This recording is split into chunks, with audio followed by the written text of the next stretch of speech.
Bonjour à toutes et à toutes.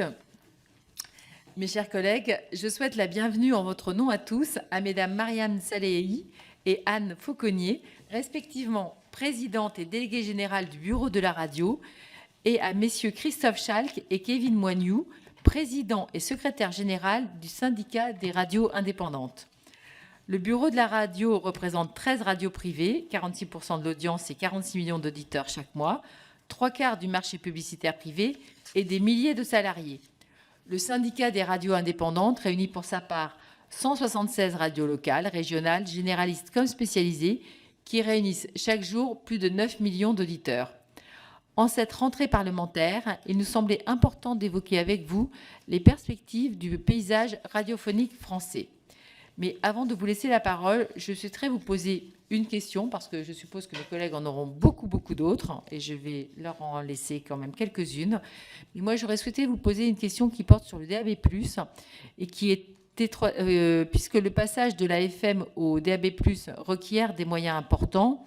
Pouvez-vous nous présenter votre stratégie d'investissement dans le DAB+, pour les années à venir, et, le cas échéant, les obstacles que vous rencontrez? Selon vous, quelles seraient les modalités de transition de la FM vers le DAB+, compatibles avec la préservation de l'audience du média radio? Et enfin, évoquer l'extension de la FM à court terme, cela vous semble-t-il prématuré? Voilà, donc sur ces quelques questions, mais qui néanmoins tracent ou lancent des perspectives pour l'avenir de la radio, je vais vous donner la parole pour une dizaine de minutes par organisme, avant que nos échanges se poursuivent par un jeu de questions-réponses. Il y aura les orateurs de chaque groupe qui vous poseront des questions. Voilà. Donc, qui commence? Je peux, si vous le souhaitez, alors, Madame la Présidente. Commencez. Alors, je vous donne le micro. Merci beaucoup, Madame la Présidente. Mesdames, Messieurs les députés, Mesdames, Messieurs, bonjour. Donc, Mariam Salehi, je me présente ici dans l'intérêt du Bureau de la radio. Je vous remercie, vous avez très rapidement présenté effectivement le Bureau de la radio et la force effectivement des radios qui sont membres et qui représentent le bureau de la radio. Donc du coup, sans plus attendre, je vais répondre à la question que vous avez posée et plus généralement sur la question du DAB+. Sur la question du DAB+, et évidemment je répondrai à vos questions, mais le préalable qui est très important, c'est de rappeler que le DAB+, a été lancé en complémentarité de la FM, et ça c'est très important de dire quel était le dessin industriel et culturel qui avait été tracé par le CSA à l'époque en 2018. Le DAB+, était lancé en complémentarité de la FM avec ce qui était appelé la stratégie des arcs et des nœuds. Et chacun des membres du bureau de la radio a investi dans le DAB+, et nous nous sommes inscrits dans la logique stratégique qui avait été dessinée par l'ARCOM, et nous avons tous candidaté. Le DAB+, vous le savez, Madame la Présidente, présente des intérêts avec notamment une continuité d'écoute d'un même programme en mobilité, reste anonyme avec un faible impact écologique, contrairement à l'IP. Mais le DAB+, et c'est sans doute ça le sous-jacent de votre question, présente aussi quelques difficultés. Aujourd'hui, la diffusion en DAB+, pour les éditeurs, et notamment ceux du BDR, est un coût supplémentaire sans revenu additionnel. L'audience, très faible, n'est pas connue. Les récepteurs DAB+, sont très peu présents dans les foyers ou dans les voitures. Et le changement de stratégie récent de Radio France, qui annonce vouloir passer à terme au tout DAB+, et faire plusieurs dizaines de millions d'euros d'économies en éteignant la FM, a sans doute séduit les pouvoirs publics. Mais les pouvoirs publics, et c'est là l'objet aussi de notre intervention, doivent très sincèrement et très sérieusement prendre leurs responsabilités, car en aucun cas un tel changement de stratégie ne pourrait se faire au détriment des radios privées, au risque, une fois de plus, compte tenu de la disparité de traitement qu'il y a avec le service public et avec Radio France, au risque, une fois de plus, de les évincer. Nous avons observé que dans le projet de loi de finances 2024, une fois de plus, les radios privées sont les grandes oubliées. Ainsi, nous avons relevé que dans l'enveloppe avance à l'audiovisuel public une augmentation de la dotation de Radio France à 668 millions d'euros, soit plus 45 millions d'euros en un an, dont 15 millions d'euros pour le développement numérique. En tout état de cause, nous remarquons nous avons remarqué que le déploiement du DAB+ pour Radio France est totalement financé par les pouvoirs publics. Les radios associatives, elles non plus, n'ont pas été oubliées, puisque le PLF prévoit une hausse de la dotation du Fonds de soutien à l'expression radiophonique de près de 1 million d'euros. En revanche, nous avons cherché vainement partout dans le texte, aucune disposition n'est prévue au soutien des radios privées qui ne vivent que de la publicité et qui financent de facto le DAB+, grâce à l'AFM. Et c'est pour ça qu'après, j'aurais voulu avoir, et je l'espère, l'occasion de présenter nos autres demandes qui sont indispensables pour nous permettre de retrouver un niveau de recettes publicitaires, j'allais dire, un peu plus décent que nous n'en avons, parce qu'il faut savoir qu'aujourd'hui, si les radios privées ne tirent pas leurs recettes publicitaires de l'AFM, elles ne peuvent pas financer le DAB+, et c'est la raison pour laquelle nous en appelons aussi au pouvoir public de voir comment est-ce qu'ils peuvent nous accompagner, notamment avec une aide. Ce que nous demandons aujourd'hui, c'est une aide à la double diffusion dans le contexte du déploiement du DAB+, dont les radios commerciales privées ne peuvent être seules à supporter pleinement le coût. Et donc, les radios doivent pouvoir financer la diffusion en DAB+.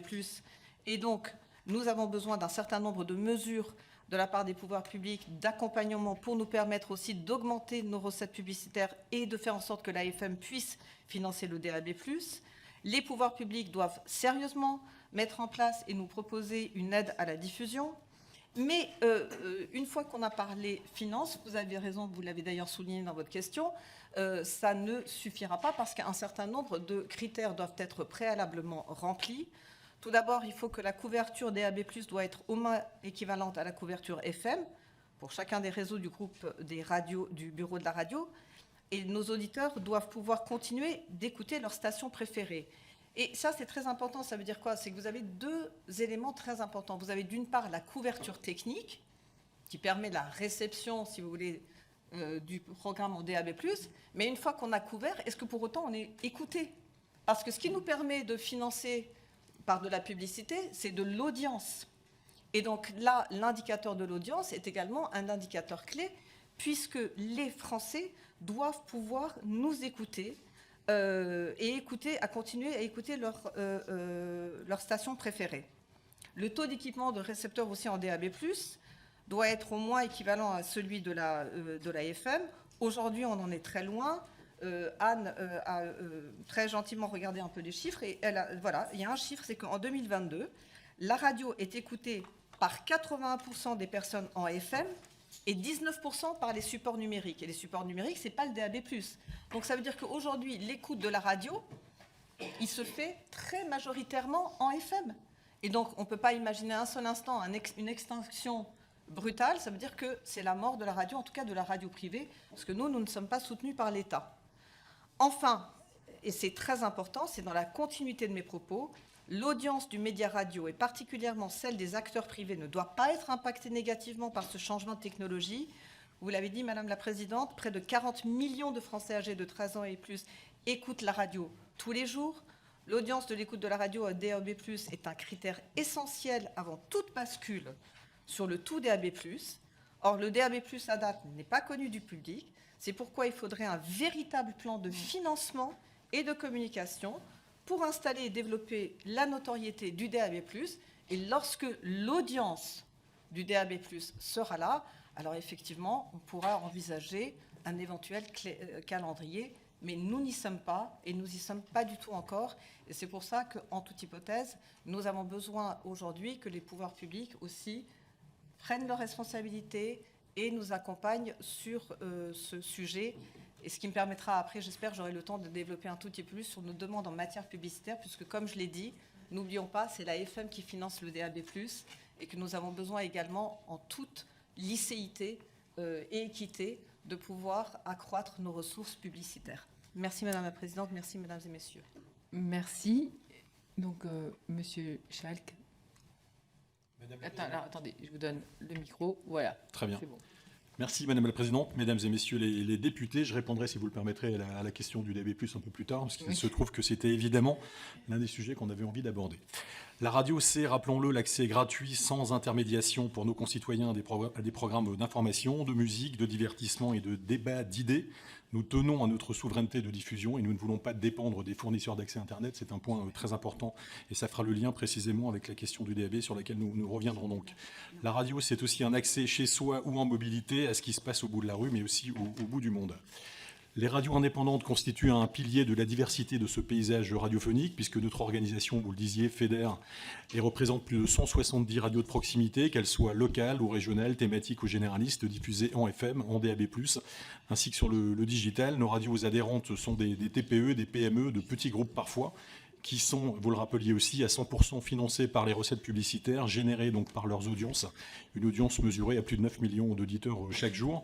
Et pour ma part, je dirige une radio alsacienne, Lorraine peut-être un jour, Madame la Présidente, je l'espère, et préside le syndicat des radios indépendantes depuis presque 2 ans. Alors nous souhaitons aborder 5 points en introduction de cette table ronde avec 5 grandes thématiques. Tout d'abord, un point sur les tensions des marchés publicitaires. Je le rappelle, le financement des radios adhérentes du CIRTI est assuré exclusivement par les recettes publicitaires générées par nos audiences, au niveau national comme au niveau local. Et le problème de la régulation des marchés publicitaires de l'audiovisuel est donc majeur. 2 grandes règles ont permis aux médias radio de connaître un développement inédit dans notre pays depuis la libération des ondes FM au début des années 80. Tout d'abord, la mise en place des secteurs interdits de publicité en télévision, et en premier lieu, l'interdiction d'offres promotionnelles du secteur de la grande distribution. C'est un secteur qui, pour nous, constitue aujourd'hui près de 50% de nos recettes publicitaires nationales. Toute remise en cause de ce secteur interdit, pour laquelle les acteurs de la télé privée comme publique assurent un fort lobby, ferait peser un risque économique pour notre média, en occasionnant un transfert massif des campagnes de la radio, mais aussi de la presse et de l'affichage, vers la TV, sans aucune création de valeur et sans affecter les acteurs du digital. Dans l'intérêt du pluralisme et la diversité du paysage médiatique dans notre pays, cette règle fixée par un décret doit à nos yeux être maintenue pour les télévisions et élargie à leurs offres non linéaires ainsi qu'aux plateformes de vidéo à la demande. Dans le même état d'esprit, nous sommes attachés à une seconde grande règle, celle de l'organisation des marchés publicitaires fixée elle aussi par décret, à programme local, publicité locale, qui impose la réalisation d'un véritable programme de proximité pour qu'un média puisse se financer sur les marchés publicitaires locaux. Cette règle est aujourd'hui mise à mal par le comportement des GAFA qui captent les marchés publicitaires locaux sans apport en contenu. Elle est aussi menacée par la publicité de télé segmentée. Et nous vous appelons à la plus grande vigilance afin de préserver le paysage médiatique local de proximité auquel nous en sommes sûrs, vous êtes comme nous attachés fortement. Enfin, sur cette question des marchés publicitaires, nous redisons ici notre souhait d'un financement 100% public de l'audiovisuel public et donc une limitation drastique de l'accès publicitaire de Radio France. Si l'audiovisuel public a toute légitimité dans notre pays, son développement ne doit pas se faire au détriment d'une offre privée, dynamique et attractive, donc pouvant s'appuyer sur un marché publicitaire où chacun joue à armes égales. Dans un deuxième temps, je souhaite aborder rapidement les états généraux de l'information qui s'inscrivent dans la continuité des assises de l'audiovisuel local que nous avions nous-mêmes organisées en novembre 2021 avec nos confrères des télévisions locales. Le média radio est le média de confiance des Françaises et des Français pour l'information. Ce n'est pas moi qui le dis, mais le sondage annuel qu'on doit au quotidien La Croix. Et nous y prenons évidemment une part importante au CIRTI au travers du travail évidemment de nos 170 adhérents. Nous employons 500 journalistes et représentons 15% des entreprises de la convention collective des journalistes. Dans un contexte où la qualité et le pluralisme de l'information sont discutés, l'audiovisuel local et l'offre de proximité doivent être plus que jamais soutenus et préservés. Les radios locales contribuent à une information qualifiée, fiable et plébiscitée par nos concitoyens qui font confiance à leurs médias locaux pour s'informer. Ces états généraux doivent pleinement intégrer cette dimension à nos yeux. Je souhaite à présent aborder la question de la diffusion de nos programmes et en venir donc à la question du DAB+. La question de la diffusion en FM et en DAB+, est un enjeu central pour garantir le maintien du lien entre les radios indépendantes et leurs auditeurs. Et nous appelons nous aussi à un soutien significatif de la diffusion hertzienne en menant à bien la densification de la FM et en assurant en cohérence un déploiement du DAB+, respectueux des modèles économiques des radios indépendantes, en particulier celles qui couvrent des terrains locaux et régionaux. À ce jour, et pour faire écho aux travaux de l'ARCOM sur ce sujet, aucun élément ne permet d'envisager un éventuel arrêt de la FM dont le régulateur poursuit encore le déploiement en cherchant, en identifiant et en mettant en appel de nouvelles fréquences. avec à chaque fois une concurrence vive pour leur attribution. Le CIRTI réaffirme son opposition à toute extinction ou réduction de l'offre FM. Si le DAB+, constitue une opportunité pour améliorer l'offre radiophonique, sa qualité sonore, sa facilité d'accès pour les auditeurs, cette norme de diffusion doit être aujourd'hui accompagnée par les pouvoirs publics. Nous plaidons donc pour un accompagnement financier à 3 niveaux, dont vous avez la possibilité d'engager dès ce projet de loi de finances pour 2024. 3 points qui sont une aide pour faire connaître le DAB+ aux auditeurs. Le budget aujourd'hui alloué à l'association nationale que nous avons créée avec le bureau de la radio et les acteurs publics prévoit à ce jour une enveloppe de 200 000 € sur 3 ans, ce qui est bien insuffisant. Une aide à la diffusion. La double diffusion entraîne évidemment des coûts conséquents pour les radios indépendantes qui soutiennent le DAB+. Depuis l'origine, ça fait maintenant 10 ans que nos acteurs en région, à Paris, Nice et Marseille par exemple, supportent ces coûts et puis plus largement maintenant sur le terrain national. Nous demandons donc un crédit d'impôt par exemple pour la double diffusion et les radios en développement ou un dispositif d'aide directe. Et le 3e point est une aide à l'équipement pour les Français. Le DAB+ doit être un outil pour faire revenir en force le poste de radio dans les foyers français et préserver sa présence dans l'automobile. Enfin, j'en terminerai mon introduction en abordant l'impérieuse nécessité d'engager des chantiers d'adaptation de la régulation actuelle de notre média, avec 2 illustrations plus particulières, mais les sujets sont nombreux et pourraient faire l'objet évidemment de plus longs échanges. Tout d'abord sur la question de la musique et de nos contraintes d'exposition. Plus de 6 ans après l'adoption de la loi relative à la liberté de création, à l'architecture et au patrimoine du 7 juillet 2016, qui a durci et complexifier le dispositif des quotas francophones, les radios indépendantes appellent à une remise à plat et une modernisation des obligations d'exposition musicale pesant sur les éditeurs privés et dont est dispensé le service public radio notamment. Pour s'assurer que le média radio, premier prescripteur de musique auprès de nos concitoyens, le demeure, il est indispensable de revoir le système des quotas de chansons francophones et l'adapter aux évolutions de la production et de la consommation de musique. Votre commission avait mené une mission flash sur le sujet qui n'a jamais abouti à des évolutions législatives. Nous appelons à une reprise rapide de ces travaux afin de mener, via la concertation de l'ensemble de la filière, une réforme qui pourrait permettre d'accroître l'attractivité de l'offre musicale en radio et d'assurer une meilleure exposition des artistes français et francophones. Enfin, je me dois de vous sensibiliser à mon tour sur la question des mentions légales. Alors à mon tour non, parce que je sais que Mariam va en parler tout à l'heure. Mais la question des mentions légales est à nos yeux très importante et met en péril nos activités. Par un arrêté, par exemple, du 29 juillet 2022, le ministère de la Santé, sans aucune concertation avec les acteurs concernés, a plus que doublé la longueur de la mention légale dans le secteur des jeux d'argent et de hasard. Et les dégâts ont été immédiats, comme nous le pressentions, puisque le principal annonceur du secteur a coupé ses budgets radio pour 2023, une perte de plusieurs millions pour notre média. Cette mention légale est donc venue interdire de ce fait ce secteur sur nos antennes. Certains pourraient s'en réjouir. Nous considérons qu'il ne le faut pas s'en réjouir parce que cet argent est allé vers d'autres supports nettement moins protecteurs que la radio, où les mentions de prudence et de vigilance, si elles existent, ne s'entendent pas, où il faut les dire, ce que personne ne fait. Cette décision unilatérale du gouvernement va à l'encontre de son objectif initial en amplifiant la pression publicitaire ou de partenariat sur des formats non régulés. Cette décision n'a en rien protégé la santé de nos concitoyens. Elle n'aura fait que pénaliser un média, le nôtre. Les radios indépendantes alertent sur ce sujet depuis longtemps. Il faut maintenant, à nos yeux, agir et nous comptons sur vous. Pour finir et en conclusion, je renouvelle nos remerciements à Madame la Présidente pour l'organisation de cette table ronde. Le média radio, vous l'avez compris, est un média fort, crédible, un média qui a su s'emparer des mutations du numérique. Je veux parler des web radios, des podcasts, de l'application Radio Player que nous avons créée également avec l'ensemble des acteurs français. Notre média a su se diversifier en proposant une offre large de presse en ligne sur nos sites internet, en organisant des concerts, des événements musicaux aux 4 coins de notre pays. Notre média est enfin et surtout un média responsable de par sa régulation et la souveraineté permise par sa diffusion hertzienne, mais également son engagement sur un grand nombre d'enjeux sociétaux. Merci à vous et on est évidemment à votre disposition pour répondre à vos questions. Merci, Monsieur Schalck. Je crois que Madame Salehi, vous souhaitiez compléter les propos pour quelques minutes, parce qu'ensuite, je vais suspendre la séance pour que les députés puissent rejoindre l'hémicycle pour voter.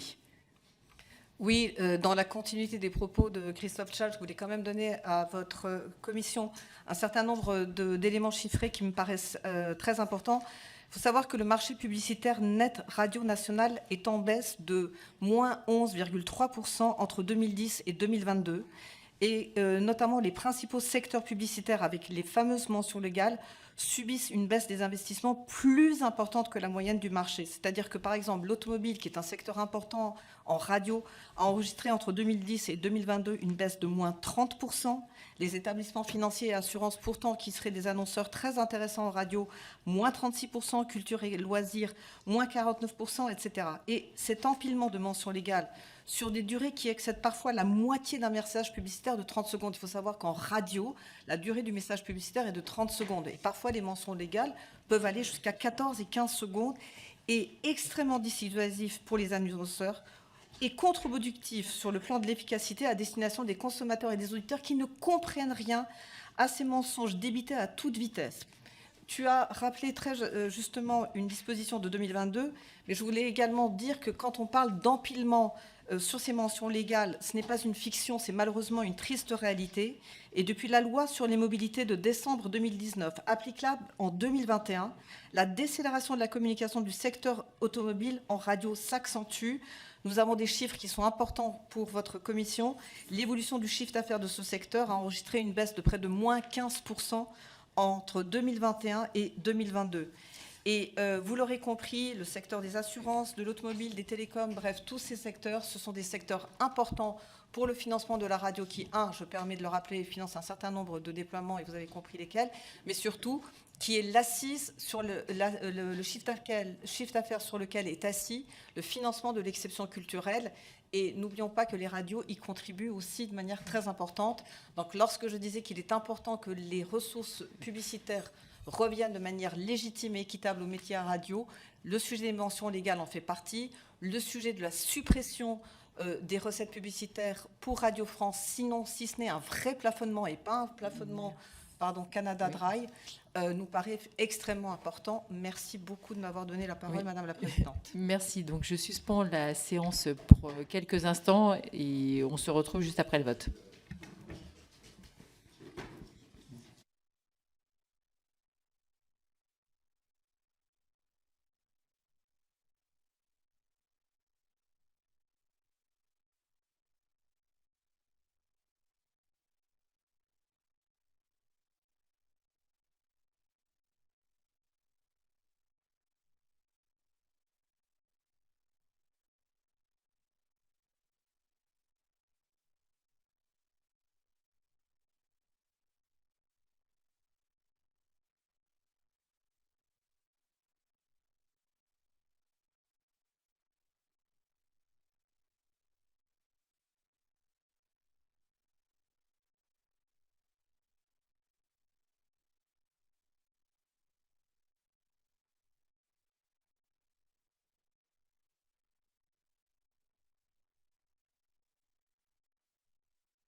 Voilà, mes collègues, on va reprendre notre séance et avec les orateurs de groupe pour 2 minutes et on commence avec Emmanuel Pellerin pour Renaissance.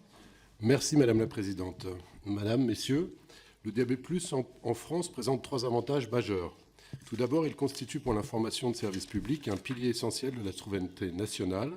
Il réduit notre dépendance vis-à-vis des GAFAM, garantit une communication résiliente en cas de crise, renforce la protection des données personnelles, maintient notre contrôle sur la diffusion d'informations critiques et préserve notre indépendance dans le domaine de la communication. Ensuite, le DAB+, contribue à la transition écologique en étant jusqu'à 90% plus économe en énergie que les émetteurs radio traditionnels et surtout la diffusion via les smartphones en 4 ou 5G, alors qu'une puce DAB+ rendrait la radio gratuite sur les portables. Enfin, cette technologie offre des avantages financiers significatifs, étant jusqu'à 70% plus rentable en termes de coûts d'exploitation. Malgré ces avantages évidents, le DAB+ demeure méconnu du grand public, faute de publicité, ce qui se traduit par un faible taux d'équipement en France. À ce jour, seules les radios pure player et un certain nombre de radios privées indépendantes, membres du CIRTI pour la plupart, ont activement promu la norme DAB+ en France. Ma première question s'adresse au CIRTI. Comment prévoyez-vous, 1, de soutenir les acteurs ayant promu le DAB+ en France et 2, d'augmenter le taux d'équipement des particuliers? Et ma seconde question s'adresse à Énergie. En tant qu'acteur majeur de la radiodiffusion traditionnelle, quelles initiatives envisagez-vous de mettre en œuvre pour sensibiliser le public à cette transition technologique? Merci infiniment. Merci, monsieur le député. Pour le Rassemblement national, Philippe Ballard. Voilà, c'est bon. Non, mais c'est bon, là. Merci. Voilà. Merci Madame la Présidente. Vous êtes un média qui baisse en termes d'écoute du fait des changements d'habitude de consommation, c'est indéniable. Vous subissez par-dessus cela une concurrence à la fois des plateformes de streaming et de Radio France qui bénéficient visiblement d'avantages concernant la publicité et l'attribution des fréquences. Vous nous alertiez au cours de mes auditions en tant que rapporteur pour avis du budget sur le fait que Radio France ponctionne une partie du marché publicitaire et vous demandiez le plafonnement de ces ressources. Alors question, qu'attendez-vous du législateur? Le chantier pour sauver le média radio est compliqué malheureusement. Aujourd'hui 80% des écoutes radio se font en voiture. Le constat étant fait, comment pérenniser vos financements en sachant que les nouveaux modèles de voitures sont de plus en plus connectés et qu'on peut craindre tout simplement la disparition des autoradios. Peut-être devons-nous revenir sur les règles des mentions légales. Vous en avez parlé tout à l'heure. Je sais que c'est l'une de vos demandes en la matière. Vous m'avez alerté sur le fait, par exemple, qu'une publicité payée pour 30 secondes de diffusion contenait parfois jusqu'à 15 secondes de mention légale. Conséquence, le secteur automobile a réduit ses investissements publicitaires de 30% et les assurances, d'après ce que l'on sait, de 36%. Sans s'attaquer aux domaines de santé comme l'alcool, pensez-vous que nous pourrions repenser totalement la réglementation de ces mentions légales? Alors ma question est simple, qu'attendez-vous concrètement du législateur, sachant que la radio est un média qui contribue aussi à la démocratie? Je vous remercie. Merci, monsieur le député. Pour LFI NUPES, Hendrik Davy. Merci Madame la Présidente. Je tiens d'abord à remercier les acteurs pour le regard que vous nous avez apporté concernant le secteur des radios privées. Le monde de l'information et de la culture est percuté par une double révolution. Tout d'abord, une révolution économique. La société de consommation cible de plus en plus les clients et nos données personnelles sont devenues les cibles de l'industrie numérique dans sa totalité. Et cette révolution économique est permise donc par la seconde révolution, qui est la révolution numérique, qui transforme tous les métiers de la radio. Or, la radio comme média est directement menacée par l'explosion du numérique, mais aussi par le changement des comportements, vous l'avez signalé, et les transformations du modèle économique des radios que tout cela induit. Pourtant, la radio est un média essentiel, je voudrais le rappeler. Elle est essentielle pour éviter la tyrannie du temps court, imposée par les réseaux sociaux, et aussi les chaînes d'information en continu. C'est aussi un média essentiel pour sortir d'une société en archipel, où chacun vit cloisonné dans son monde avec ses certitudes, prisonnier de son propre réseau social virtuel et son lot de fake news. Pour que ce très vieux média puisse encore jouer pleinement son rôle, nous devons relever plusieurs défis. Il faut d'abord trouver les moyens de préserver la diversité, à la fois en termes de culture et d'information. Or, cette diversité est menacée par la concentration des médias en quelques mains. 4 grands groupes privés détiennent 12 des 28 radios privées et 11 milliardaires détiennent à eux seuls 50% des audiences de radio. Il nous faut aussi trouver un modèle économique à l'heure du tout numérique et du passage à la DAB+, vous en avez parlé, alors que les recettes publicitaires chutent. Enfin, la liberté de la presse est menacée dans de nombreux pays et on peut aussi s'inquiéter de la situation en France. Les questions sont donc simples. Qu'attendez-vous du législateur pour répondre à ces défis ? Quelles sont, par exemple, vos solutions pour mieux réguler la concurrence, et notamment la concurrence des plateformes ? Estimez-vous que le passage à la DAB+ est suffisamment accompagné par l'État actuellement ? Et du point de vue des professionnels de la radio, comment avez-vous vécu l'interpellation de votre collègue Ariane Navrieux du Média Disclose ? Et voyez-vous des menaces pesant sur la liberté de la presse ? Je vous remercie. Merci, monsieur le député. Pour les Républicains, Maxime Minot. Merci, Madame la Présidente. Mesdames, Messieurs, l'offre de radio en France est très diverse et vous l'avez bien évidemment rappelé dans votre propos liminaire. Près de 4700 fréquences sont utilisables sur la bande FM. C'est l'ARCOM, en liaison avec les délégations territoriales, qui délivre les autorisations permettant aux opérateurs privés d'émettre, ce qui représente environ 900 radios. Face à une telle concurrence et avec l'explosion de l'offre de podcast, les radios privées sont soumises à de grandes difficultés pour conserver leur financement, issu en quasi-totalité de la publicité, et vous l'avez abordé dans votre propos liminaire. Les ressources des stations commerciales ont diminué de 24% sur la période de 2004 à 2021. Radio France a de son côté bénéficié d'une augmentation de 21% de la redevance sur la même période, avant bien évidemment la suppression de la redevance remplacée par une fraction de la TVA. Alors ma question est donc simple, et vous avez abordé le sujet dans votre propos liminaire, et j'aimerais que vous puissiez effectivement développer votre propos, notamment sur l'absence de publicité sur Radio France. Est-ce que vous pensez que celle-ci puisse réellement rééquilibrer les ressources publicitaires des stations commerciales, et quels en seraient l'impact sur la radio privée ? Je vous remercie. Merci, monsieur le député. Pour les démocrates, Laurent Esquenégox. Merci Madame la Présidente, Mesdames et Messieurs. Le secteur réservé à la publicité radio est une impasse. Et dans une impasse, pardon, c'est pas la même chose. À force de remettre ce sujet sensible sous la pile des priorités, nous avons laissé se détériorer une situation qui ne convient finalement plus à personne, si ce n'est aux géants du numérique. En interdisant la publicité des sorties cinéma, de la distribution du livre à la télévision en 1992, nous avions souhaité protéger les recettes de la radio. Si cette règle était nécessaire, elle est aujourd'hui désuète. L'objectif doit bien sûr être celui d'une publicité régulée pour protéger la radio et ses quelques 40 millions d'auditeurs. Mais le secteur radiophonique ne doit plus être pensé comme le seul média en crise. Les secteurs faisant eux-mêmes l'objet d'une interdiction de la publicité à la télévision sont aujourd'hui mal en point. La distribution audiovisuelle résiste mal à la concurrence des acteurs de la tech et le cinéma doit se montrer inventif pour attirer un nouveau public. Surtout, l'existence de cette règle ne permet plus de freiner le mouvement de fond qui est celui du transfert de la publicité vers le numérique. Plusieurs rapports, comme celui d'Aurore Berger sur la communication audiovisuelle à l'heure du numérique, sous la précédente mandature, avaient conclu à la nécessité de réformer ces règles. Des demandes restaient lettres mortes. Dès lors, il convient d'interroger les pistes de réforme. Alors bien sûr, nous pourrions supprimer ces règles pour permettre à la télévision de profiter aussi des changements de consommation, mais une telle mesure risquerait d'affaiblir la radio. Nous pourrions au contraire les étendre à la publicité en ligne au risque d'invisibiliser les secteurs interdits aux yeux des utilisateurs digitaux.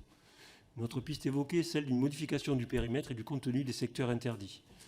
La dernière serait d'assouplir le système tout en introduisant des quotas maximum de dépenses pour chacun des supports de publicité, en ligne, en radio et en télévision. Les pistes, on le voit, sont nombreuses et doivent être étudiées au cas par cas, mais je suis certain qu'il nous faudra agir. Ainsi, mesdames et messieurs, quelle est votre position sur cette législation ? Faut-il la faire évoluer et comment ? Je vous remercie. Merci, monsieur le député. Pour les socialistes et apparentés, Iñaki Etxaniz. Bien, merci Madame la Présidente, Mesdames, Messieurs, chers collègues. Mon collègue Paul Molac a récemment interrogé, à travers une question écrite, la ministre de la Culture quant à la place accordée aux artistes interprètes en langue régionale sur les scènes subventionnées ainsi qu'au sein de l'audiovisuel public. Cette question de la prise en compte de la création artistique en langue régionale se pose également aux radios privées. Les artistes ayant choisi de s'exprimer en langue régionale subissent en effet une réelle discrimination qui contrevient à notre Constitution selon laquelle les langues régionales appartiennent au patrimoine de France. Elles ne doivent pas, à ce titre, être confinées à leur aire géographique d'origine, mais diffusées sur l'ensemble du territoire. Il convient de ne pas renvoyer dos à dos le français et les langues régionales, les secondes faisant partie du premier et l'ensemble concourant à la richesse de notre patrimoine culturel. La création musicale en langue régionale ne bénéficie pas, faute de dispositions précises la concernant spécifiquement, des engagements de l'ARCOM en faveur de la chanson française. En effet, les radios privées doivent diffuser au moins 40% des chansons d'expression française devant être pour moitié à minima issues de nouveaux talents ou de nouvelles productions. Or, la part devant être consacrée aux chansons régionales n'est pas précisée. Partie intégrante de la diversité culturelle française, ces dernières sont ainsi invisibilisées. Souvent contournées, les quotas ne sont pas, dans leur forme actuelle, à même de garantir une bonne représentation des chansons en langue régionale. J'aimerais ainsi, en rappelant l'importance à les soutenir, vous interroger sur vos engagements respectifs en faveur de la création musicale en langue régionale, ainsi que sur votre position quant à la création pour ces chansons d'un pourcentage précis dans les quotas de chansons francophones à la radio. Je vous remercie. Merci, monsieur le député. Pour Horizon et Apparentés, Jérémy Patriélétus. Merci Madame la Présidente. Au nom du groupe Horizon, je vous remercie de venir devant la représentation nationale exposer les enjeux, les difficultés actuelles des radios indépendantes et plus largement des radios privées. Permettez-moi tout d'abord de saluer votre travail d'implantation locale. Les radios indépendantes et privées, vous l'avez dit, Monsieur le Président, ont construit depuis plusieurs années un lien de confiance et de proximité avec les territoires, et notamment ruraux, comme le prouvent les excellents chiffres publiés fin septembre. Élu d'un territoire rural dont les habitants éprouvent parfois un sentiment d'éloignement culturel, voire de défiance, je me réjouis que 71% des Français fassent confiance aux radios locales. Vous êtes des maillons essentiels de l'offre culturelle et d'information au niveau local. Et il est essentiel à ce titre que nous puissions maintenir les conditions qui vous permettent de développer des projets locaux et adaptés à nos territoires et d'éviter ainsi la création de déserts médiatiques. À cet égard, j'ai entendu votre demande de bénéficier d'un système de financement pérenne. Je retiens en particulier le souhait exprimé par le CIRTI et local.tv que les états généraux de l'information prennent en compte les problématiques spécifiques des radios privées et indépendantes à travers un groupe de travail dédié à l'audiovisuel de proximité. Dans le même communiqué de presse, vous insistiez sur l'importance de favoriser les modèles de financement reposant sur la publicité, mais également l'accompagnement par les collectivités territoriales. À cet égard, pourriez-vous nous donner plus de détails sur la participation des collectivités locales aux modèles économiques des radios que vous représentez? Par ailleurs, les radios que vous représentez ont-elles la possibilité de développer des synergies ou de mutualiser certains de leurs coûts? Pouvez-vous nous en dire quelques mots? Pouvez-vous également revenir sur les autres pistes de développement des ressources propres des radios privées au-delà du financement publicitaire? Et enfin, j'aimerais vous interroger plus largement, même si vous en avez déjà dit quelques mots, sur la manière dont les radios privées et indépendantes envisagent l'avenir alors que les audiences s'érodent et que les pratiques d'écoute des auditeurs ont été bouleversées par le numérique. Je vous remercie. Merci, monsieur le député. Pour les écologistes, Sophie Tallier-Polion. Merci, Madame la Présidente. Merci infiniment à vous, Mesdames et Messieurs. Pardonnez-moi, j'ai un petit peu de mal pour l'ensemble des propos que vous avez tenus et les propositions et les demandes que vous portez. Nous sommes évidemment très attachés à l'existence de la multitude et du foisonnement de toutes les radios dans notre pays qui, je crois, sont très chères au cœur de ses habitants et habitantes. J'aurais deux questions à vous poser. Premièrement, Monsieur Schalck, vous avez évoqué les états généraux de l'information en précisant, il me semble, que vous souhaitiez que notamment la question de la place des radios indépendantes et aussi donc de l'information locale y soit traitée. Est-ce que vous pourriez nous en dire davantage sur les propositions que vous pourriez y formuler? Les députés ne sont pas particulièrement associés, nous serons auditionnés comme vous très certainement, et nous sommes très intéressés à avoir des éléments sur vos propositions et ce que vous souhaitez y défendre. Deuxième question, vous avez évoqué, c'est vrai que c'est un enjeu majeur aujourd'hui, le financement du passage au DAB+. Vous avez évoqué cette forme de deux poids, deux mesures, entre d'un côté un service public très aidé, accompagné, et vous-même qui ne l'êtes pas. Quels sont un petit peu pour vous les enjeux financiers? Vous nous demandez finalement une aide spécifique pour accompagner ce changement technologique. Qu'est-ce que cela représente aujourd'hui dans les différents modèles économiques des radios, les différentes tailles de radios, comme investissement? Est-ce que vous pourriez aller plus loin sur les enjeux financiers que cela représente pour vous de manière très concrète? Nous sommes à la veille d'un débat budgétaire et il serait bon pour nous d'avoir davantage de précision. Je vous remercie. Merci, Madame la députée. Pour JDR, Soumia Bouroua. Merci Madame la Présidente, chers collègues, Mesdames et Messieurs. Tout d'abord, merci pour votre exposé liminaire. Je crois qu'en effet, il était important de vous entendre aujourd'hui, au même moment où nous allons auditionner le PDG de Radio France. Comme tous les médias, la radio doit être soutenue, tout comme son pluralisme. La radio d'importance spécificité, vous avez pu le rappeler, proximité, la confiance aussi qui leur est accordée, notamment pour l'information devant la presse ou devant la télé. Mais comme tous les médias, elle n'échappe pas à la défiance aussi. Comment mesurez-vous cette confiance dans le média radio et pouvez-vous nous présenter brièvement les principales mesures que vous portez pour augmenter cette relation de confiance avec les auditeurs? Comme vous le savez, nous sommes aussi ici un certain nombre à travailler pour mettre fin à l'hyperconcentration des médias. Pour nous, l'accaparement des principaux médias par quelques groupes financiers très puissants est un enjeu démocratique. Dans l'optique d'une rénovation profonde des lois Léotard de 86, quelles seraient vos recommandations pour favoriser le pluralisme, mieux intégrer le numérique dans ses seuils anti-concentration, favoriser les acteurs indépendants des grands groupes, même si vous les représentez en partie? Enfin, vous demandez un plafonnement plus strict des recettes publicitaires de la radio publique. Ce plafond est de 42 millions d'euros de recettes publicitaires, mais celui-ci ne comprend ni le numérique ni les messages d'intérêt général. Nous pouvons entendre vos remarques, mais un tel plafonnement inchangé reviendrait à diminuer les ressources de Radio France, donc d'un service public. Nous engageons peut-être à trouver d'autres voies que ce type de mécanisme, même si la place de la publicité dans l'audiovisuel ne doit pas être accrue. Je vous remercie. Merci Madame la députée. Il n'y a plus donc les orateurs de groupe se sont exprimés. Ensuite, il y aura d'autres députés qui vont vous poser des questions. Donc, c'est cette première salle de questions. Donc, je vous laisse la parole pour y répondre. Oui, Madame Saleh. On va faire on va essayer de faire un ping-pong. Sachant que si vous ne répondez pas de façon exhaustive à toutes les questions sur cette première salle, c'est pas grave. Il y a une session de rattrapage juste après. Merci infiniment. Je vais essayer, parce que j'ai cru comprendre qu'effectivement, il y avait des contraintes aujourd'hui en raison de peut-être d'une session aujourd'hui assez particulière. Je vais essayer de regrouper par thème vos réponses. Je les ai notées. Tout d'abord, monsieur le député, votre question sur la promotion que nous faisons, alors en tant que les radios du BDR, puisque ici je suis en qualité de représentant du bureau de la radio et non du groupe Énergie, mais toutes les radios du groupe du bureau de la radio promeuvent sur leurs ondes de manière régulière et continue le DAB+. Quand, par exemple, vous écoutez, j'en suis sûre, Énergie, vous allez entendre, vous êtes sur 100.3, en FM et en DAB+. Donc, le DAB+, est quelque chose qui est rappelé en permanence sur toutes nos antennes pour les radios du bureau de la radio. Donc ça, c'est cette promotion, mais nous estimons que cette promotion n'est pas suffisante. Et c'est la raison pour laquelle nous avons demandé à titre liminaire un accompagnement de la part des pouvoirs publics.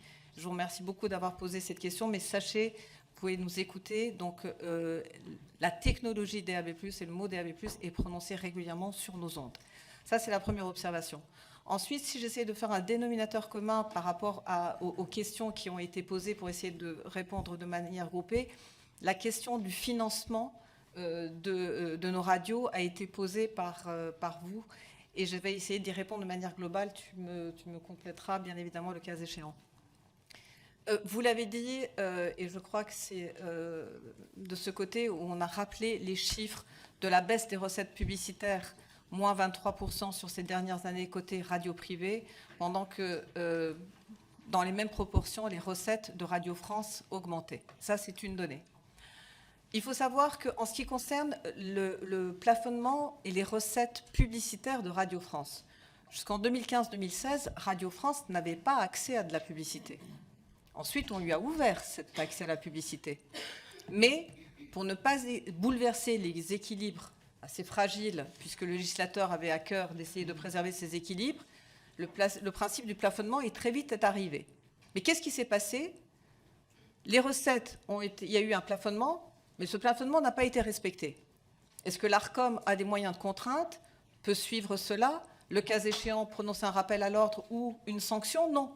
L'ARCOM est démuni. L'ARCOM n'a pas le moyen de tirer les conséquences qui s'imposent lorsque Radio France ne respecte pas son plafond. Là, c'est une première contrariété. Mais ce n'est pas le seul. C'est qu'aujourd'hui, pour des raisons que je vous avoue, nous avons essayé de travailler avec nos amis, nous n'y sommes pas arrivés, pourquoi les recettes numériques ne seraient pas comprises?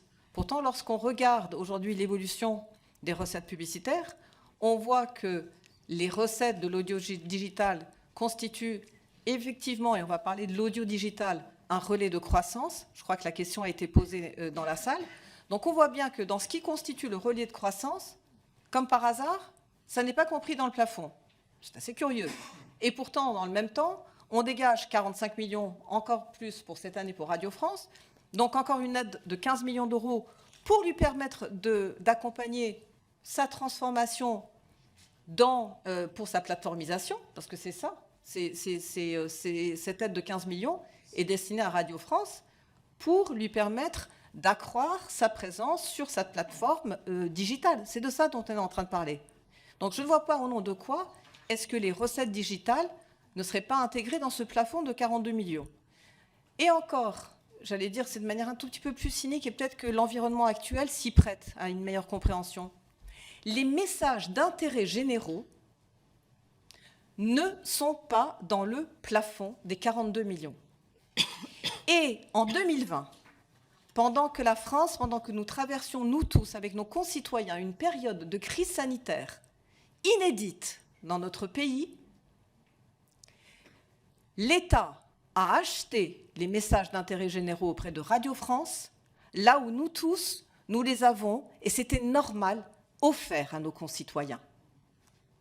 Alors, face à quand même cette situation qui est pour le moins, j'allais dire, cynique, nous en appelons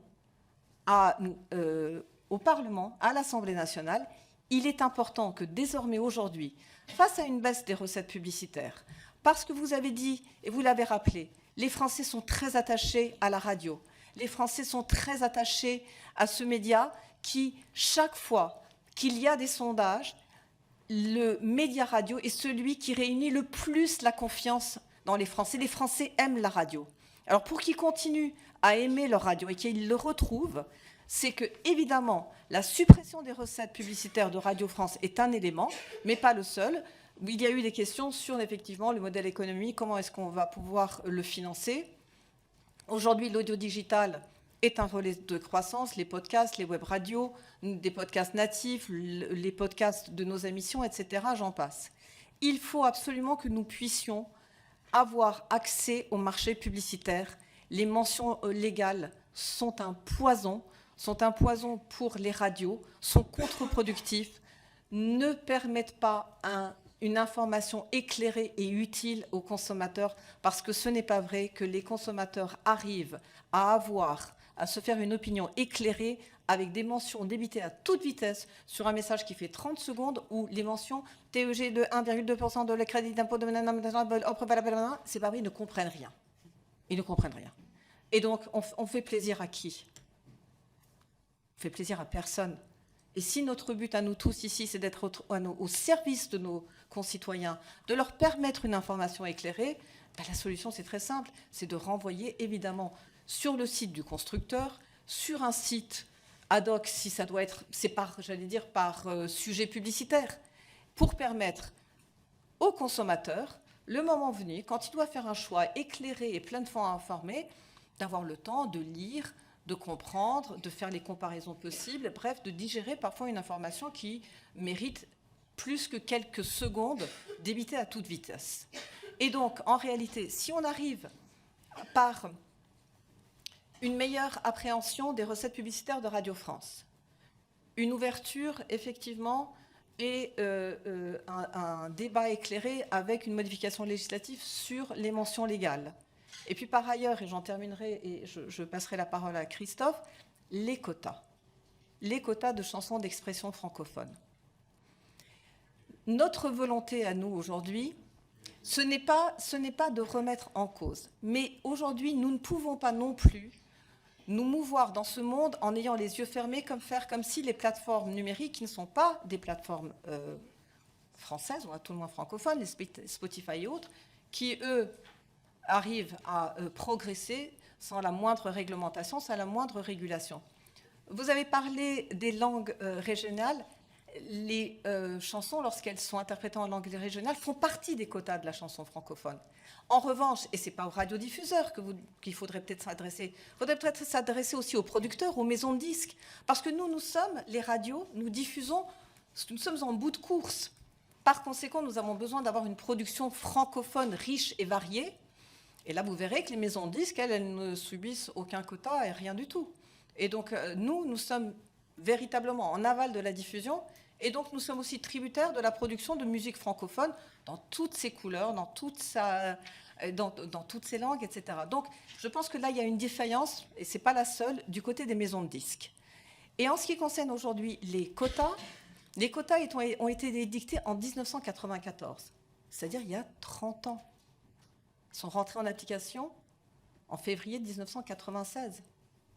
Et on ne peut pas, à tout le moins, ne pas avoir une discussion sereine, notamment avec les acteurs de la filière musicale, pour revoir ces quotas 30 ans après.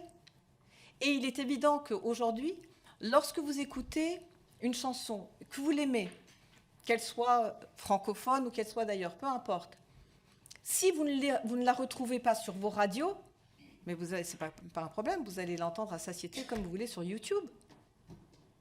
Et aujourd'hui, nous souffrons de ça. Nous souffrons d'une distorsion de concurrence extrêmement importante avec les plateformes. Et donc, ce sont ces petites, elles ne sont pas petites, mais j'allais dire ce sont toutes ces demandes qui, mises bout à bout, vont redonner un vrai appel d'air aux radios privées, parce que vous, nous, nos auditeurs, nos concitoyens sont attachés à ce média avec lequel ils entretiennent un lien affectif très particulier. Merci de votre écoute. Merci. Merci, Monsieur Schalk.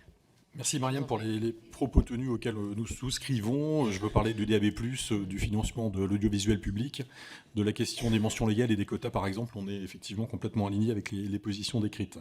Je vais répondre à 2-3 autres questions. Celle qui concerne d'abord les états généraux de l'information que vous nous posiez tout à l'heure.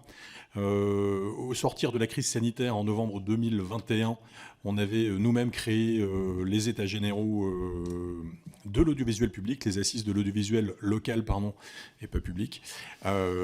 Deux façons concrètes de reconnaître le travail qui a été le nôtre pendant la crise sanitaire. Il n'y avait pas de modèle économique pour nous et on a continué à faire notre travail tous les jours en rendant comme jamais des services à toutes les initiatives et toutes les énergies qui faisaient encore vivre les territoires sur lesquels nous étions présents.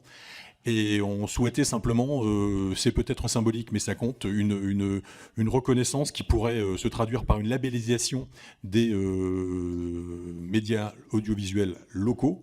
On pourrait effectivement reconnaître leur action dans la vie quotidienne des Français. Et puis sur le plan strictement économique, la concurrence, laquelle est-elle aujourd'hui? Elle est évidemment issue d'abord des plateformes de streaming sur le plan de l'audience et donc de sa monétisation, et également de l'ensemble des supports digitaux. Et on pourrait donc imaginer que les annonceurs français qui optent pour nos supports puissent par exemple obtenir une incitation fiscale qui reconnaisse là aussi le travail que nous faisons au quotidien. Un mot sur nos relations avec les collectivités locales. Nous travaillons avec elles, mais nous ne percevons pas de subventions. Nous sommes des entreprises privées, nous ne prétendons pas à ces subventions d'ailleurs. Les radios associatives, elles, s'appuient sur un autre modèle et souvent perçoivent des subventions. Ça n'est pas notre cas. Pour autant, nous travaillons parfois avec les collectivités. Sur la zone Est qui me concerne, les radios indépendantes se sont fédérées et collaborent avec la région Grand Est, par exemple, tout au long de l'année, en rendant publiques les initiatives prises par la région en question, mais sur un mode de collaboration publicitaire. Donc, encore une fois, nous vendons parfois nos services à nos collectivités, mais pas sous la forme d'une subvention et ni de com, par exemple. Une question plus large sur celle de l'avenir du média, en fonction des décisions que nous prendrons, que vous prendrez pour nous. On peut évidemment continuer à penser que le média radio continuera à exister, et vous l'avez tous rappelé tout à l'heure, nous comptons dans la vie des Français au quotidien depuis de longues années et nous souhaitons continuer à le faire. Pour ce qui est des radios régionales, locales que nous représentons, notre certitude est le fait que nous avons envie de continuer à creuser ce sillon de la proximité, et je pense que même la jeune génération, pendant la crise sanitaire récente, s'est aperçue qu'elle pouvait être bombardée de notifications sur son smartphone toutes les 3 minutes et demie, tout en s'intéressant à la vie du territoire que nous couvrons. Et si nous continuons à faire ce travail-là, de relais de la vie, encore une fois, des territoires couverts, la radio pourra continuer à exister demain, tout en évoluant évidemment, mais je crois que tous les métiers ont subi l'évolution liée au digital. Nous ne sommes pas évidemment épargnés par cela. Kevin, peut-être un mot à rajouter sur d'autres points ? Oui, merci beaucoup. Juste quelques précisions sur les mentions légales en complément de ce qui a été indiqué par le bureau de la radio. On nous a demandé que pouvons-nous faire sur la question des mentions légales. Ce qui est compliqué sur ces dispositifs-là, c'est qu'on les retrouve dans de multiples lois. C'est-à-dire qu'il n'y aurait pas de loi magique qui pourrait dire d'un coup on supprime les mentions légales. On avait appelé de nos voeux à une mission flash qui pourrait permettre d'aborder ces sujets, peut-être de voir les sujets prioritaires. Et donc, voilà, nous, notre appel, c'est de ne pas en rajouter, parce que parfois, on voit arriver des nouvelles lois qui proposent des nouvelles mentions légales, et donc on est obligé de faire notre travail de représentant d'intérêt et de dire attention, vigilance. Et puis, effectivement, peut-être engager ce travail de réduction des mentions légales qui existent. On pourrait prévoir une limitation en temps maximum, 6, 7, 8 secondes, c'est déjà beaucoup, mais ça serait déjà un progrès. Et puis le renvoi vers les sites Internet. Aujourd'hui, nos concitoyens écoutent le message à la radio, mais aussi sont aussi très présents sur ce qui se passe sur Internet et pourraient être renvoyés vers des espaces spécifiques liés à l'information sur Internet. Sur la question de la publicité sur Radio France, juste pour aussi compléter une réponse, nous, ce qui peut nous être compliqué dans notre approche, c'est qu'on a le sentiment, et Mariam Salehi le rappelait, d'une régularisation permanente de la situation qui donne le sentiment qu'à chaque fois on donne un nouveau plafond à Radio France et que ce plafond est dépassé et donc on élève ce plafond et on renvoie comme ça. La question nous a été aussi posée de que pouvons-nous faire pour vous aider. Je sais que l'ARCOM a proposé quelques pistes qu'on peut trouver intéressantes, notamment par exemple plus de publicité et plus de démarches auprès des acteurs privés dans le cadre de la réalisation du COM. Aujourd'hui, par exemple, en tant qu'acteur privé de la radio, nous n'avons aucune information sur les discussions sur le COM. Nous n'avons même pas accès au COM présent. Le précédent COM, on ne l'a jamais eu entre les mains. Et ça, voilà, ça n'est pas normal pour pouvoir discuter avec vous, discuter avec le ministère de la Culture. Donc nous appelons à plus de transparence et peut-être prévoir un mécanisme de plafonnement dans la loi, dans le dur, avec une étude transparente, indépendante, qui soit faite chaque année pour avoir plus de chiffres et non les découvrir 3 ou 4 années après. Enfin, vous nous avez interpellé, monsieur, sur la publicité télé en indiquant d'autres médias vont pas bien. Bon, la télévision se porte plutôt bien et toujours très bien, même si quelques chiffres sont en baisse. Sur la question de la grande distribution, aujourd'hui, le média télé capte plus de budget publicitaire de la grande distribution que la radio, suite à une ouverture déjà prévue, mise en place en 2007. Et nous avons fait de nombreuses études sur le sujet depuis 10 ans. Et si on ouvrait les secteurs interdits de publicité, notamment la grande distribution, ça serait une perte de recettes pour la radio, la presse, l'affichage, 3 médias fortement impliqués dans vos différents territoires, vers la télévision, sans impacter le digital, on l'a dit en introduction, on le redit, et sans création de valeur. Et il y a le débat actuellement sur les imprimés publicitaires qui arrivent dans les boîtes aux lettres, avec beaucoup de demandes des acteurs de la télé pour dire il y aura de l'argent qui va se libérer. C'est le même sujet, c'est-à-dire que cet argent-là qui va se libérer sur les catalogues n'ira pas, il n'y aura pas d'argent magique et va aller vers le digital. Et si on ouvrait ces secteurs interdits, ça serait une perte de recettes pour la radio, pour la presse et pour l'affichage en faveur de la télé. Il n'y aura pas de création de valeur, donc une grande prudence sur ce point.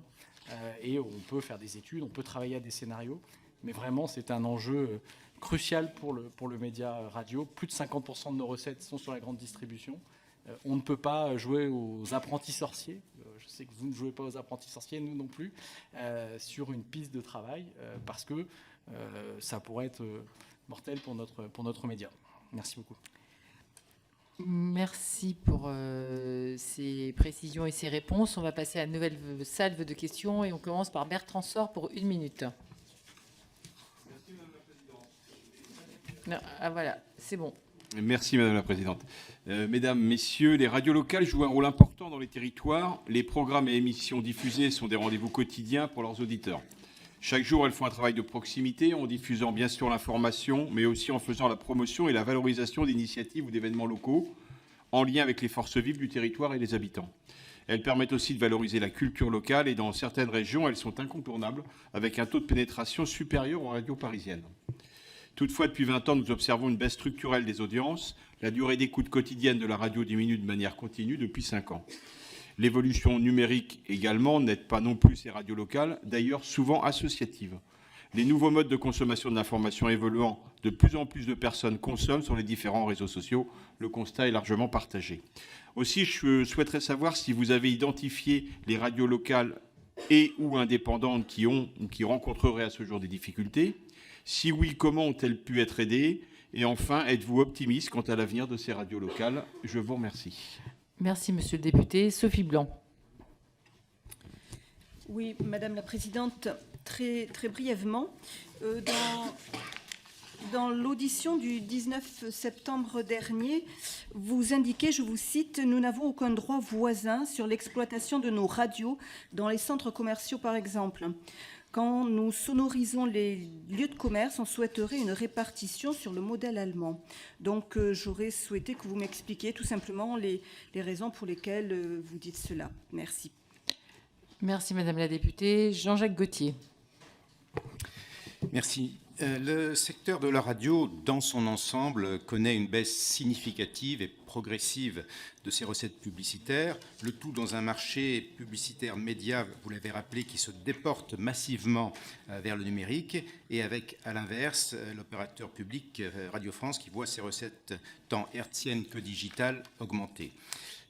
Les recettes commerciales plus le parrainage restent sous les 42 millions, mais il faut y ajouter, c'est vrai, les messages d'intérêt généraux, 7 millions, et le digital, un peu moins de 16 millions.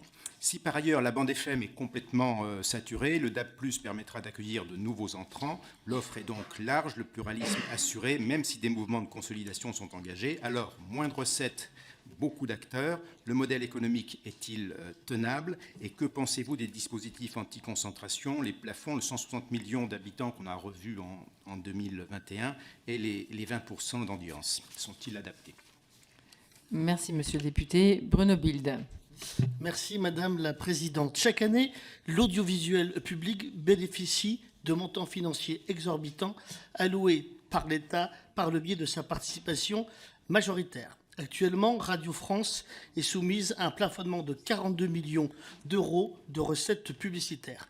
Mais dans les faits, les recettes commerciales du groupe s'élèveraient à environ 60 millions d'euros. En effet, ni la manne du numérique, ni les messages d'intérêt général ne sont comptabilisés dans le plafond initial.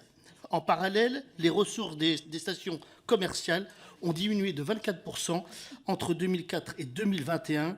Nous assistons à ce qu'on pourrait qualifier de distorsion de concurrence entre les secteurs privés et le secteur public de la radio. Quelles sont vos propositions pour assurer une concurrence saine dans le cadre du marché publicitaire entre le groupe audiovisuel public et les radios commerciales privées? Je vous remercie. Merci, monsieur le député. Frédéric Meunier. Merci, Madame la Présidente. La quasi-totalité des radios privées sont aujourd'hui vent debout, et on l'a compris aujourd'hui, contre la radio publique pour plusieurs raisons. Droit de préemption des fréquences, possibilité de modifier leur format, des règles plus simples de quotas de musique francophone. Vous dénoncez une concurrence déloyale de la part de Radio France. Vous souhaitez limiter la publicité sur Radio France, vous demandez un plafonnement de l'ensemble des recettes publicitaires de Radio France en incluant tous les types de publicité. C'est ce que vous avez expliqué, madame.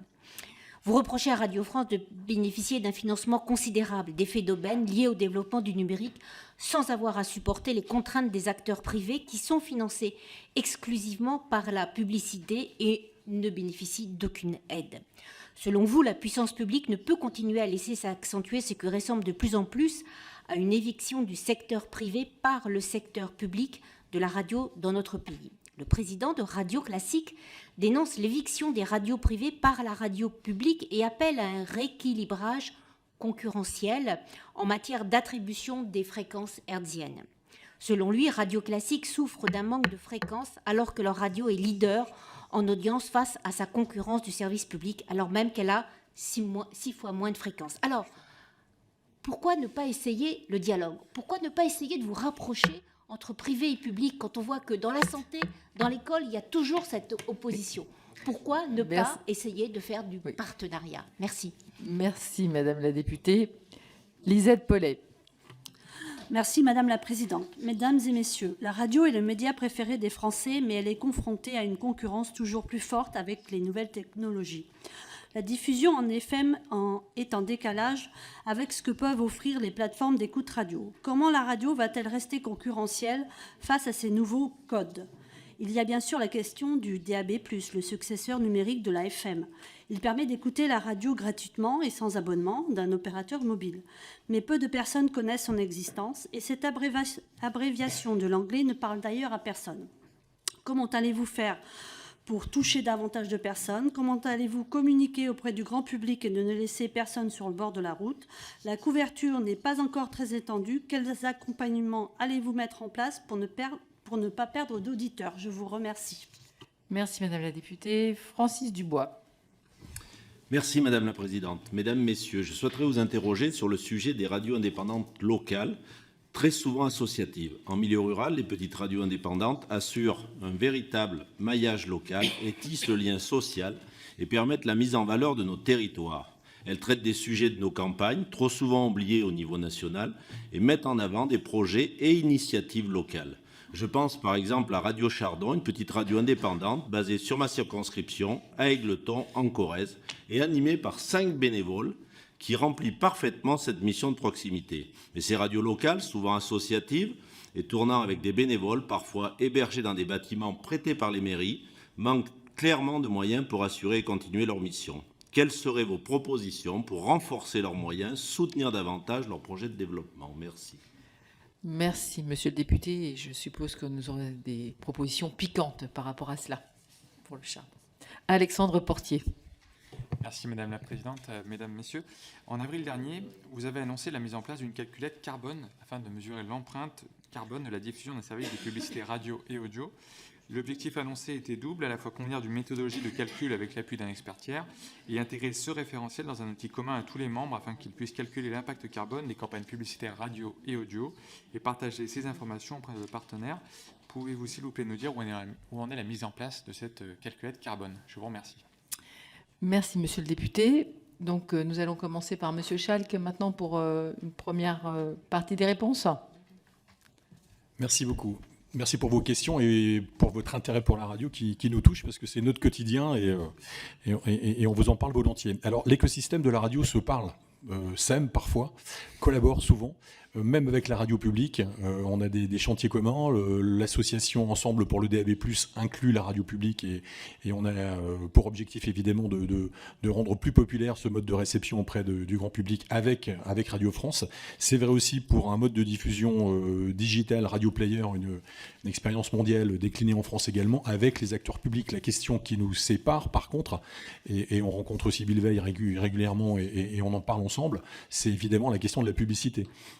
Parce qu'on considère que tous les moyens publicitaires qui seront captés par Radio France nous échapperont à nous qui ne vivons que de la publicité. Donc encore une fois, nous échangeons et on a intérêt à ce que l'écosystème dans sa globalité survive, puisqu'on peut considérer qu'on en soit là, mais encore une fois, la question de la publicité, elle nous sépare.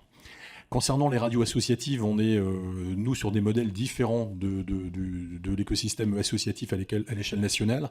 Les radios associatives sont souvent subventionnées, bénéficient d'aides. Pendant de très longues années, nous avons nous-mêmes alimenté un fonds qui permettait aux radios associatives de vivre et nous collaborons avec elles. Il se trouve qu'on a le même intérêt, parce que les radios associatives ont souvent été des laboratoires pour de jeunes animateurs ou de jeunes journalistes qui après renforçaient nos rangs. On collabore souvent sur le terrain avec les radios associatives qu'on croise. Néanmoins, leur modèle économique, encore une fois, est différent. Ils bénéficient d'aides de plusieurs titres. Et encore une fois, nous, on est sur un modèle 100% privé et donc intégralement appuyé sur la publicité. Quelles avaient été les autres questions? Est-ce que le modèle économique sur lequel nous nous appuyons est tenable à moyen et long terme? Ça dépendra de vous et de ce que vous mettrez en place demain pour qu'encore une fois, nos modèles économiques puissent continuer à survivre. Il faut que la concurrence avec les acteurs digitaux et les GAFA en particulier ne soit pas déséquilibrée. Aujourd'hui, on considère qu'elle l'est. Ils ont accès à une grande part du gâteau sans être contraints d'aucune façon. Nous le sommes. Donc il faut effectivement qu'on veille pour la liberté de la presse, vous en parliez tout à l'heure, et pour le travail que nous faisons sur le territoire que ces acteurs-là souvent ne font pas. Donc la balle est autant dans votre camp que dans l'autre. Nous, notre envie, évidemment, c'est de continuer à employer, pour ce qui est des radios indépendantes, les 2500 salariés que nous employons à travers le territoire. Maria, pardon.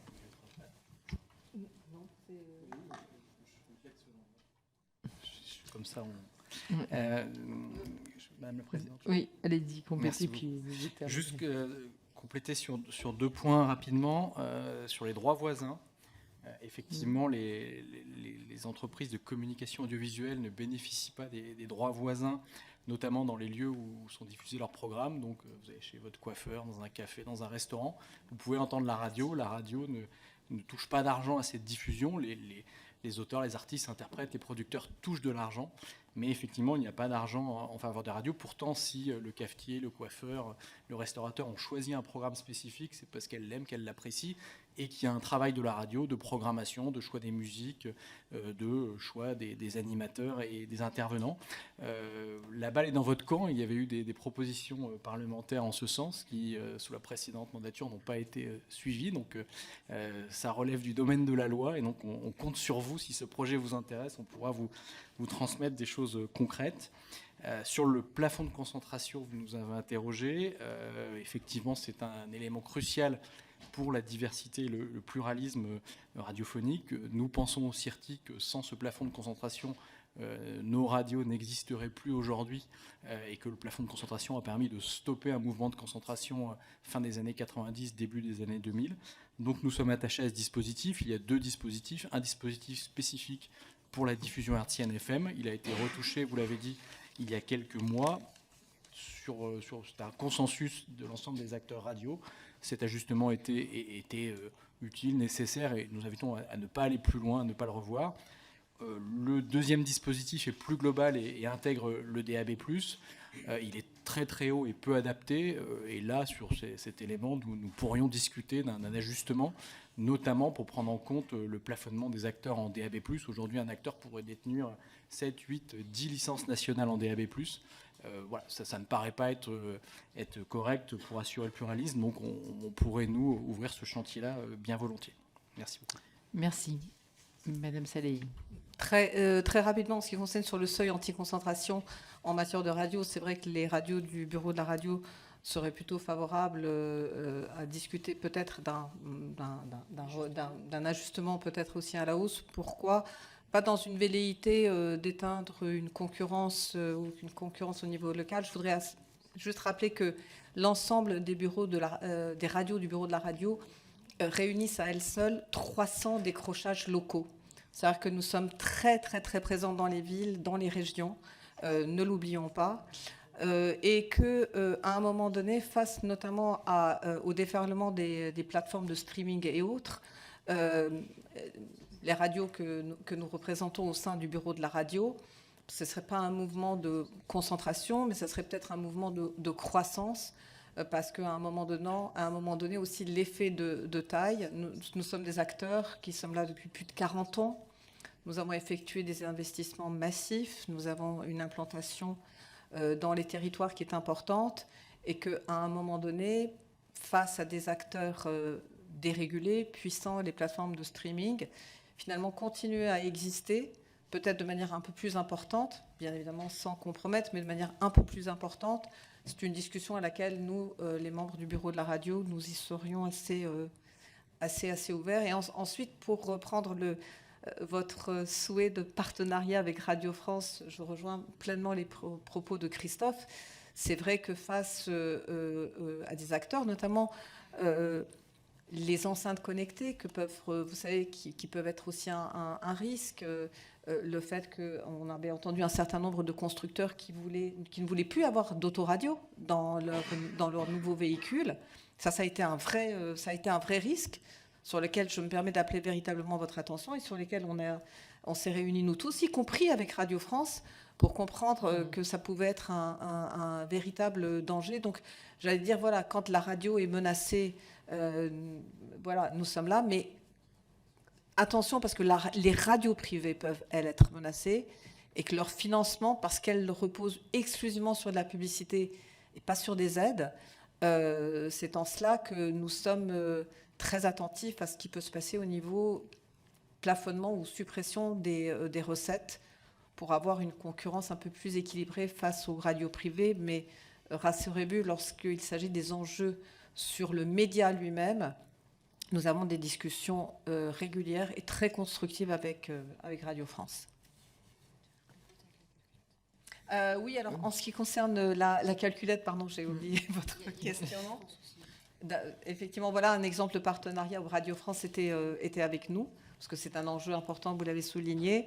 Donc, il y a une conférence de presse qui a été donnée au mois d'avril 2023, si je ne me trompe pas, avec l'ensemble des régies qui se sont dotées des outils et que le dossier a démarré de manière très satisfaisante et solidaire et en partenariat avec toutes les radios, privées comme publiques.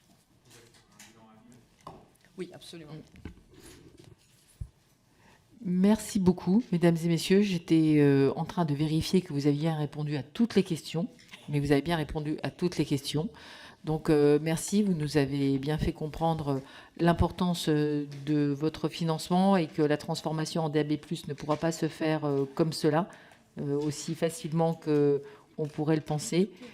Et que, oui, non, tout à fait. Non, mais j'ai bien entendu. Nous vous avons bien entendu, rassurez-vous, et que vous avez alerté la représentation nationale sur les difficultés que vous pourriez ou que vous connaissez, que vous pourriez encourir ou que vous connaissez, si on veut continuer à avoir un maillage territorial de la radio privée. Donc, je vous remercie encore pour nous avoir éclairé par rapport à cela. Et j'indique à mes collègues que nous nous retrouvons demain matin à 9h30 pour l'audition de Madame Sybille Veil, présidente directrice générale de Radio France. Donc, nous continuons dans la radio.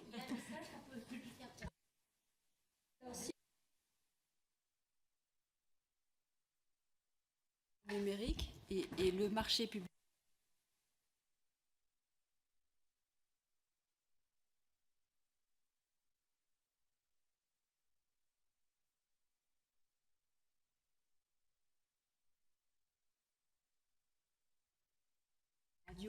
Et qu'aujourd'hui, Radio France dispose de 50%, à une part de 50% de ce marché publicitaire. C'est un marché de 35 millions d'euros sur lequel Radio France a plus de 15 millions d'euros.